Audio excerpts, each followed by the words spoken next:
This is the cotton candy and birthday cake flavoring from Dolce Foglia. So these are two different flavorings that you're going to use for your baking. If you're going to make some cookies, if you're going to just add that extra little bit of flavoring. Let me just tell you something right off the bat.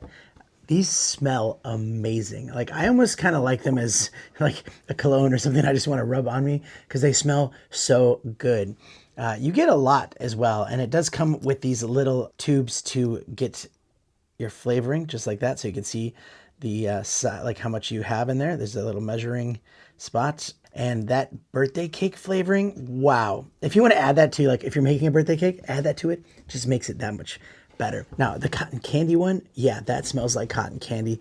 And they also have some recipes and things like that you can check out. One of the coolest ones I saw was a snow cone that you can make. So if it's snowing outside, grab some snow, not the yellow one, but grab some snow, put a little bit of this cotton candy flavoring into it, like shaved ice kind of thing, and it would taste amazing. Oh, that smells so good. It's kind of like what you want to drink it, but don't drink it. So it's great for baking if you need to add some extra flavors into your whatever you're baking. I highly recommend this. It smells amazing, tastes amazing, and thanks for watching.